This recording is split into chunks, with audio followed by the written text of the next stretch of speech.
इसमें काफ़ी अच्छा पानी है और इसमें राफ्टिंग भी चल रही है। ये देखिए राफ्टिंग का नज़ारा लेते हुए चलते हैं शिव खोड़ी दर्शन के लिए। अंदर एक और भोले शंकर जी की मूर्ति, जय भोले की, अपने दर्शन हो चुके हैं।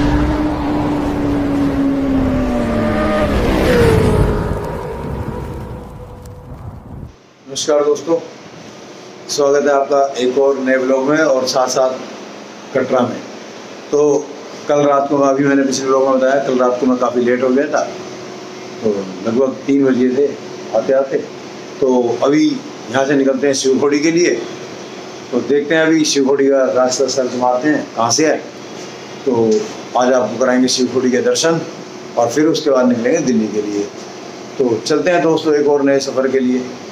शिव खोड़ी के लिए अपना सफ़र शुरू हो चुका है और आज ये मेरे लिए एक नया रास्ता है, न्यू अचीवमेंट है। तो यहाँ से निकलते हैं और पहुँचते हैं शिव खोड़ी और जो भी अच्छे अच्छे नज़ारे होंगे वो आपको एक्सप्लोर करके शेयर करेंगे। अब मैं हूँ रियासी रोड पर और यहाँ से पहुँचेंगे शिव खोड़ी। नया रास्ता, नया सफ़र। तो चलते हैं आज एक नए सफ़र पे, नए रास्ते पे, और जैसे भी आगे व्यू होंगे वो आपको एक्सप्लोर करके शेयर करेंगे। तो चलते हैं यहाँ से आगे के लिए। मैं हूँ रियासी रोड पर और ये देखिए क्या खूबसूरत नज़ारे हैं, बहुत ही सुंदर। ऊंची ऊंची पहाड़ियाँ हैं देखिए और खुला आसमान, बहुत ही अच्छी ग्रीनरी, क्या खूबसूरत नज़ारे हैं। अमेजिंग अमेजिंग, बहुत ही सुंदर। वैसे रास्ता काफ़ी अच्छा है लेकिन बीच बीच में थोड़ा थोड़ा पैच है जो टूटा हुआ है। खूबसूरत नज़ारा से भरा हुआ J&K, बहुत ही आनंद आ रहा है राइडिंग में और बड़ा ही अच्छा लग रहा है यहाँ आकर के। और मेरे लिए ये एक नया रास्ता है क्योंकि मैं कभी इस रास्ते से नहीं गया, आज मैं पहली बार जा रहा हूँ।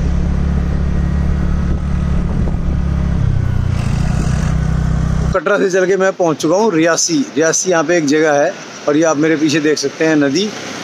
मैं आपको दिखाता हूँ अभी नदी का पूरा व्यू। ये देखिए, ये नदी का पूरा व्यू।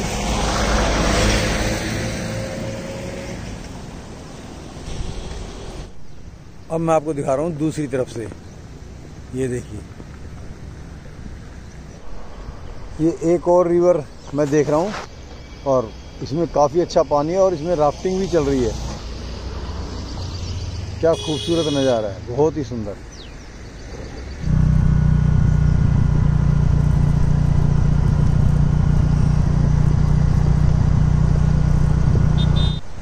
ये देखिए, अब मैं पहुंच चुका हूं नदी के काफ़ी करीब और ये मैं आपको दिखा रहा हूं नदी का बहुत ही सुंदर दृश्य।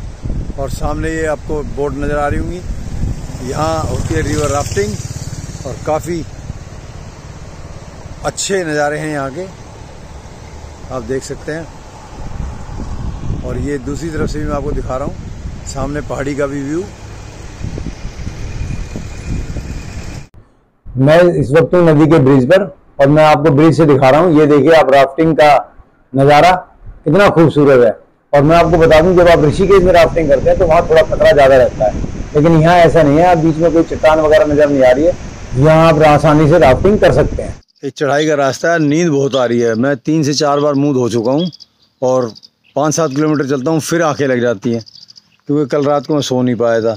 बड़ी दिक्कत हो रही है, सोच रहा हूँ क्या करूँ, चलूँ रुकूँ क्या करूँ, लेकिन अभी कुछ समझ नहीं आ रहा है। फिर भी आप देखिए, आप मेरे पीछे व्यू देखिए, आप ये देखिए नज़ारा, बहुत ही खूबसूरत नज़ारा। और बार बार मेरे को रुकना पड़ रहा है नींद की वजह से। तो मैं भी सोचता हूँ चलो जहाँ मैं रुकता हूँ वहाँ आपको कुछ व्यू भी दिखा दूँ। ये देखिए, कटरा से चल के मैं पहुँच चुका हूँ शिव खोड़ी के लिए। तो शिव खोड़ी का जो बेस कैंप है वो है रनसू। तो ये एक जगह है रनसू, तो ये तेत एक विलेज पड़ता है, वहाँ से राइट को टर्न ले करके और फिर रनसू के लिए आ जाता है लगभग 5 किलोमीटर की दूरी पर। तो मैं दिखाता हूँ आपको अभी एक तो अपना शिव द्वार और उसके बाद में फिर आगे की जो जर्नी है, जो सफ़र है अपना पैदल का ट्रैक, वो मैं आपको आगे एक्सप्लोर करके शेयर करूँगा। तो चलते हैं शिव खोड़ी दर्शन के लिए। तो ये बेस कैंप पे ये बना हुआ है एक मेन द्वार, ये है शिव द्वार। तो यहीं से हम जाएंगे अंदर। जैसे ही प्रवेश द्वार से हम एंटर करते हैं तो ये एक नदी है यहाँ पे, और यहाँ पे इसमें कुछ मछलियाँ भी हैं। तो लोग यहाँ पे मछलियों के लिए आटे की गोलियाँ जो बनी हुई हैं वो लेकर के डालते हैं। ये देखिए काफ़ी भीड़ भाड़ है, और यहाँ पे घोड़े वाले यहाँ से श्रद्धालुओं को लेते हैं बिठा करके और फिर आगे चलते हैं। तो यहाँ मेरी एक घोड़े वाले से बात हुई है, ये आने जाने का लेते हैं 500 रुपया। तो यहाँ से आप 500 रुपये में घोड़ा करके आराम से आप अपना ट्रैक कर सकते हैं। तो अपना ट्रैक अब शुरू हो चुका है और चलते हैं अपने ट्रैक पर। यहाँ पर भी देखिए ट्रैक पर काफ़ी भीड़ है, तो अच्छी खासी भीड़ होने के कारण लग रहा है ऊपर भी काफ़ी रश होगा। तो चलते हैं, अभी देखते हैं ऊपर।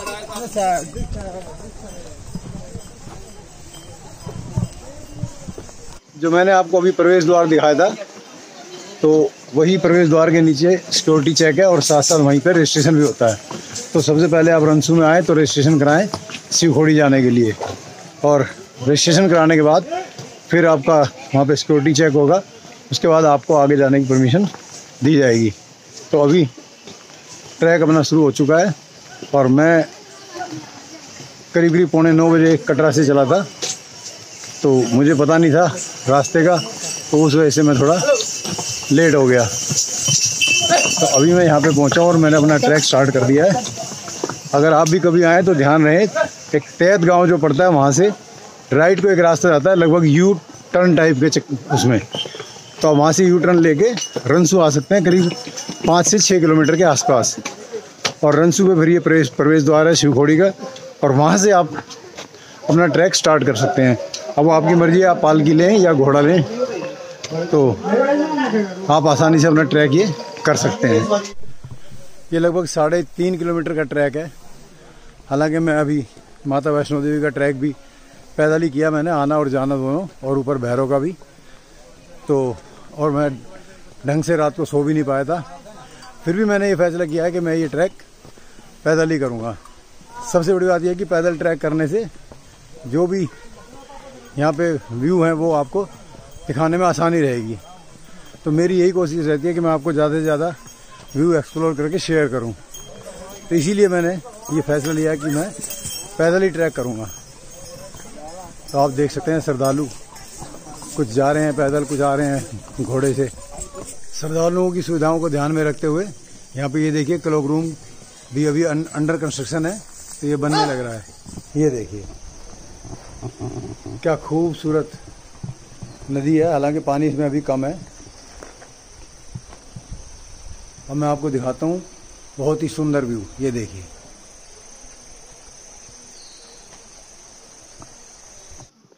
अभी तक मैंने नोटिस किया है कि ये जो ट्रैक है ज़्यादा खड़ाई वाला ट्रैक नहीं है, अभी फ़िलहाल जो है वो लेवल में चल रहा है। तो अगर सब कुछ ठीक ठाक रहता है आगे तक तो जल्दी ही ये ट्रैक पूरा किया जा सकता है। और अभी करीब 2.25 किलोमीटर मेरा ट्रैक रह गया है शिवखोड़ी पहुंचने के लिए। तो अगर ऐसे ही ट्रैक रहा तो मैं बहुत जल्द दर्शनों के लिए पहुंच जाऊंगा शिवखोड़ी। शिवखोड़ी के ट्रैक में रास्ते में लेफ्ट हैंड पे एक मंदिर पड़ता है, श्री राम मंदिर, और ये हैं बाबा नागा बाबा श्री सुरेश गिरी जी। तो यहाँ पे नावनी शिवखोड़ी रोड, तहसील पौनी, जिला सियासी। कहते हैं कि दया धर्म का मूल है, पाप मूल अभिमान, और तुलसी दया न छोड़िए जब तक घट में प्राण। तो ये है राम मंदिर। जैसा कि आप सभी को मालूम है दोपहर में लगभग सभी मंदिर हमारे बंद हो जाते हैं, तो ये मंदिर भी फ़िलहाल बंद है और शाम को खुलेगा 4 बजे। लेकिन मैं महात्मा जी से परमिशन लेके बाहर से वीडियो बना रहा हूँ और आपके साथ शेयर कर रहा हूँ। तो आप देख सकते हैं भोले शंकर जी की मूर्ति, और ये अंदर एक और भोले शंकर जी की मूर्ति। थोड़ा जूम करके मैं दिखाने की कोशिश करता हूँ। ये देखिए क्या सुंदर मूर्ति है।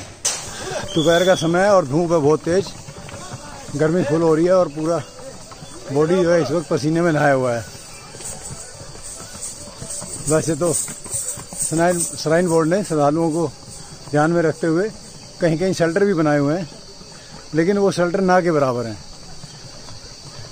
और फिलहाल पेड़ों की छांव भी नहीं है, तो धूप में ही ये ट्रैक कंप्लीट करना होगा। ये देखिए श्रद्धालु ढोल पे कैसे मस्त होके चल रहे हैं। और मैंने बताया था श्रद्धालुओं को ध्यान में रखते हुए यहाँ के श्राइन बोर्ड ने कुछ शेल्टर बनाए हुए हैं, तो ये आप शेल्टर देख सकते हैं। और साथ में आप अगर सुन पा रहे हो तो ढोल नगाड़े की आवाज़ भी आ रही होगी।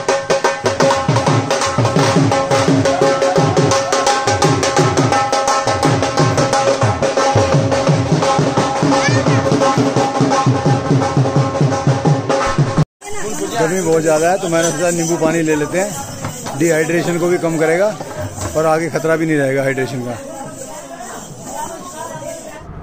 ये जो रास्ता आप देख रहे हैं ये यहाँ पे एक बाथिंग घाट है, ये है दूध गंगा बाथिंग घाट। तो ये रास्ता नीचे गया है बाथिंग घाट पर और राइट हैंड पे यहाँ पे है प्रोहिबिटेड एरिया, क्योंकि ये आर्मी का एरिया भी है साथ साथ राइट साइड में।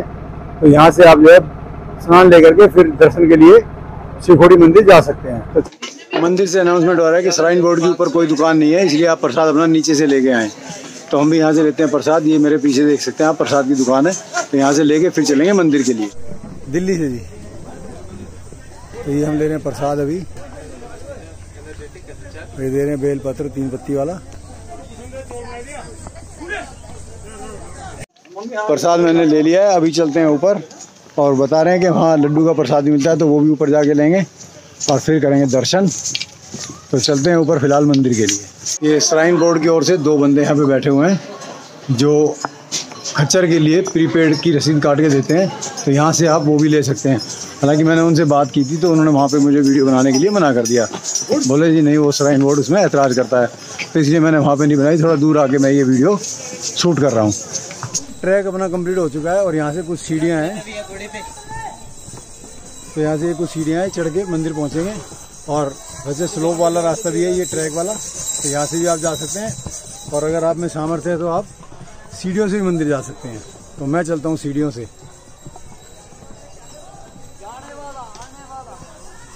लगभग 3.5 किलोमीटर का सफर तय करके मैं पहुंच चुका हूँ मंदिर पर।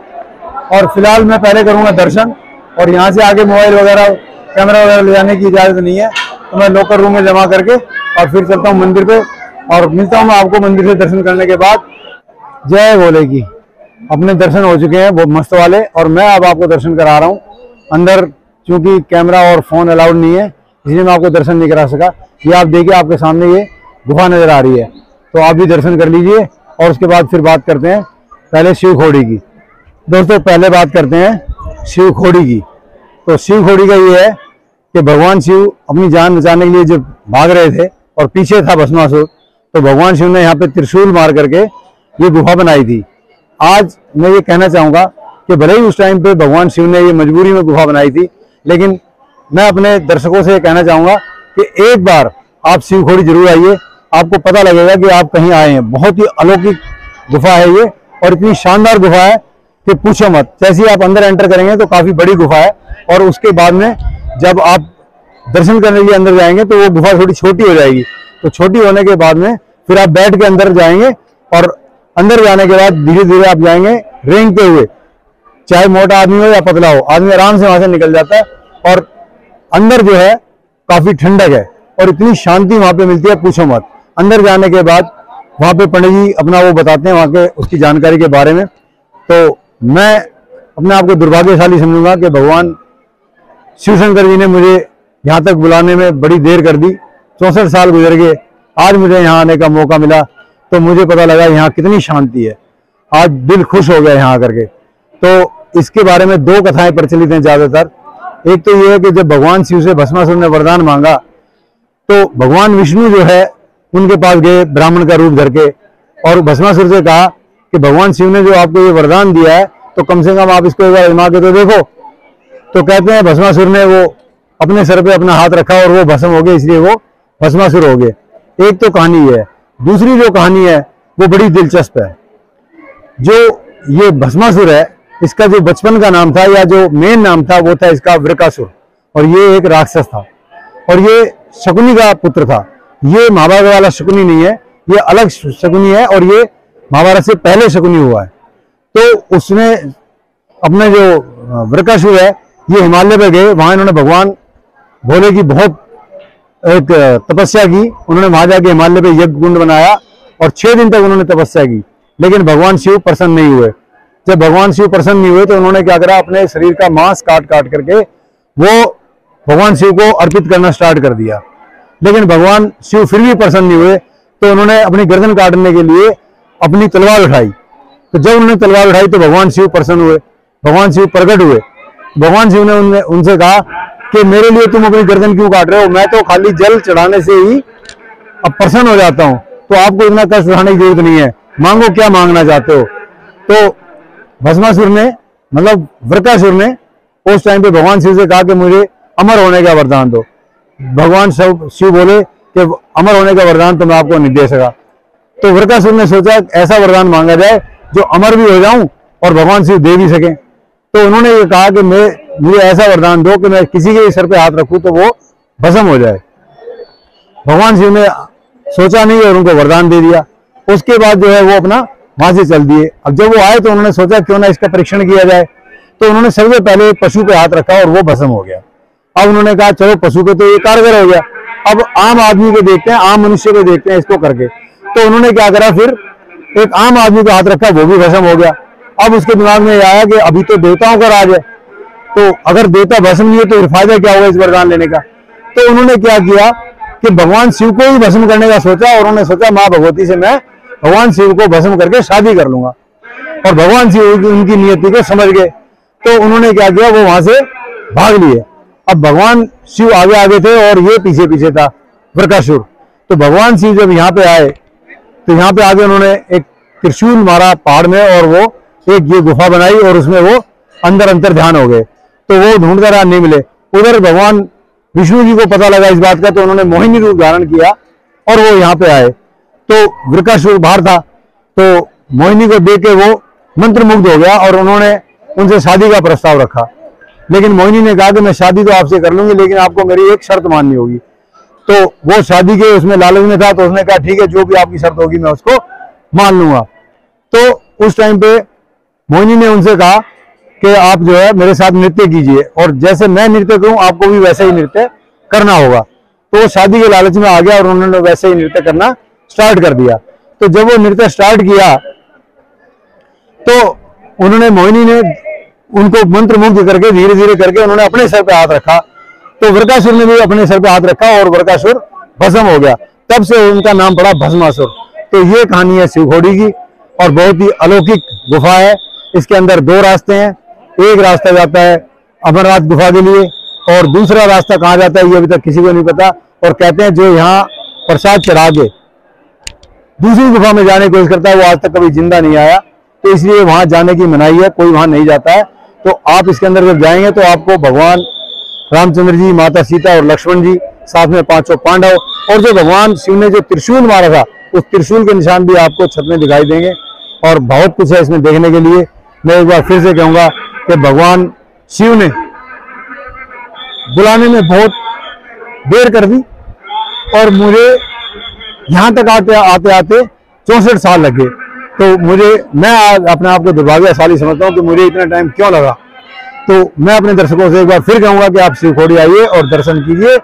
इसी के साथ ये कथा समाप्त होती है और मैं यहाँ अपने ब्लॉग को भी समाप्त करता हूँ। तो बहुत जल्द मिलूंगा आपसे नेक्स्ट ब्लॉग में। तो तब तक के लिए बाय बाय, टेक केयर। आप अपना ध्यान रखिए, अपने बच्चों का ध्यान रखिए। मिलते हैं बहुत जल्द नेक्स्ट वीडियो में।